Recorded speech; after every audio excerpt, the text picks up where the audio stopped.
La mise à jour d'aujourd'hui risque littéralement de vous laisser sans voix, car les événements de la nuit dernière pourraient bien avoir changé complètement le cours de cette guerre. Donald Trump a frappé le terminal pétrolier le plus important. La mise à jour d'aujourd'hui risque littéralement de vous laisser sans voix, car les événements de la nuit dernière pourraient bien avoir changé complètement le cours de cette guerre. Donald Trump a frappé le terminal pétrolier le plus important de l'Iran. Et peu de temps après, l'Iran a annoncé de violentes frappes de représailles, dont une attaque contre une base américaine qui aurait détruit 5 avions de l'US Air Force. Dans le même temps, Israël envisagerait apparemment de prendre le contrôle d'environ 15% du territoire libanais. C'est complètement fou. Et comme si cela ne suffisait pas, des informations médiatiques surgissent soudainement, affirmant que l'Iran aurait éliminé le premier ministre israélien Netanyahou lors d'une frappe aérienne. Et si cela s'avère ne serait-ce qu'en partie vrai, alors tout le Moyen-Orient pourrait basculer dans une situation explosive. La nuit dernière a été la plus violente depuis le début du conflit avec l'Iran, et la situation s'est brusquement aggravée. Rien d'étonnant, certains disent que Donald Trump lance souvent ce genre d'attaque majeure pendant le week-end, lorsque les marchés financiers sont fermés. Mais il y a aussi de nouvelles informations concernant le premier ministre israélien Netanyahou, une possible invasion du Liban et même une attaque contre des avions américains. Commençons toutefois par la frappe massive menée par Donald Trump contre l'île pétrolière de Kark, car cette opération pourrait modifier profondément l'évolution de la guerre. Selon le Washington Post, les États-Unis ont bombardé l'île, frappant ainsi le cœur même de l'économie pétrolière iranienne. Vendredi soir, le président Donald Trump a confirmé que les États-Unis avaient bombardé l'île de Kark, visant directement le terminal pétrolier le plus crucial de l'Iran. Téhéran a immédiatement averti que cette attaque représenterait une escalade majeure du conflit. Située à environ 24 km des côtes iraniennes dans le golfe Persique, l'île constitue le cœur même de l'économie pétrolière du pays. Près de 90% des exportations de pétrole iranien transitent par ces installations, et une frappe contre ce site pourrait porter un coup extrêmement dur à une économie déjà fragilisée, y compris à la capacité limitée du gouvernement à financer son armée. Autant dire que c'était une frappe militaire gigantesque, avec des conséquences potentiellement dramatiques.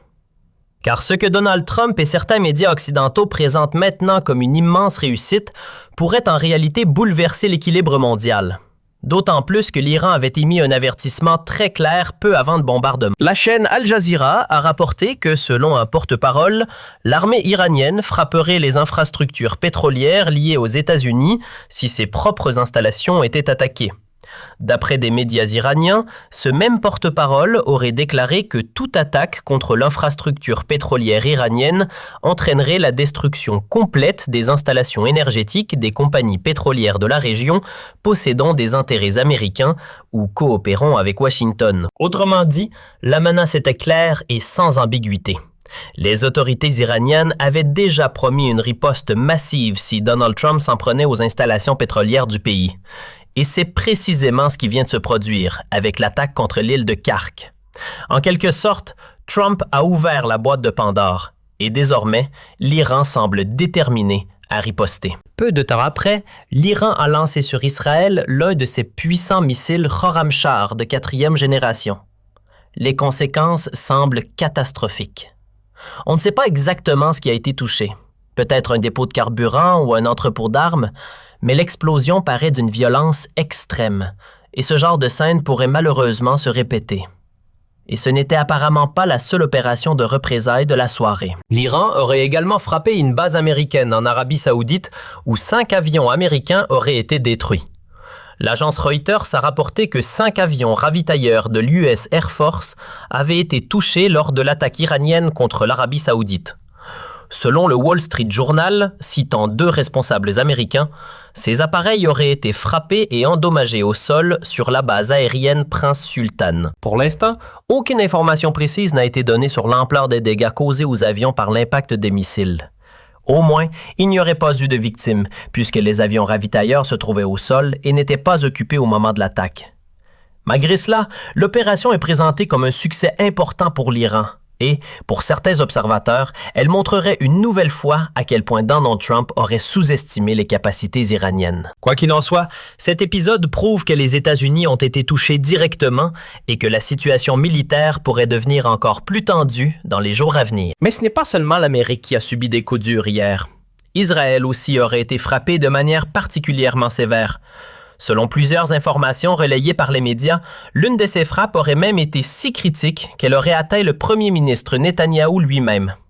Nous allons y revenir dans un instant, mais regardons d'abord une autre annonce spectaculaire concernant une possible offensive israélienne au Liban. Le média Axios a rapporté que des responsables affirment qu'Israël préparerait une vaste invasion terrestre au Liban.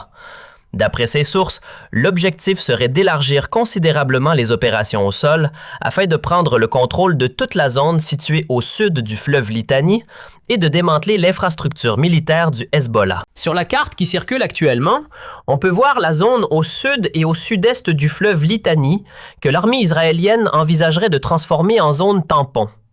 Cela représenterait environ 1300 km², soit près de 13% de l'ensemble du territoire libanais. Et il faut bien imaginer ce que cela signifie. Israël envisagerait tout simplement d'occuper et d'annexer une portion considérable du Liban.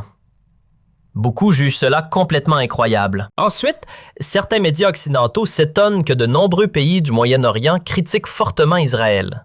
Pour certains commentateurs, cette situation en serait une nouvelle preuve. Et c'est peut-être pour cela que les choses auraient pris une tournure encore plus dramatique. Un journal a rapporté hier soir que Netanyahou aurait été neutralisé lors d'une attaque iranienne. Depuis déjà 2 jours, des rumeurs circulent affirmant que Netanyahou aurait été touché et son dernier passage à la télévision est souvent cité comme élément suspect.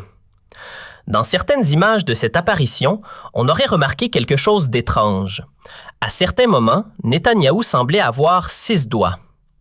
Pour cette raison, certains internautes ont rapidement affirmé que cette vidéo aurait été générée ou modifiée par intelligence artificielle. Les spéculations ont alors explosé, certains allant jusqu'à prétendre qu'Israël utiliserait des vidéos truquées par IA pour simuler des apparitions publiques du premier ministre parce qu'il ne serait peut-être plus en vie. Personnellement, au début, j'avais du mal à croire à ces théories. Et je pensais plutôt qu'il s'agissait simplement d'un problème technique ou d'une erreur de transmission. Peu de temps après, le premier journal a finalement publié un article affirmant la mort de Netanyahou et a même diffusé sur Internet une photo de ce qui serait son corps.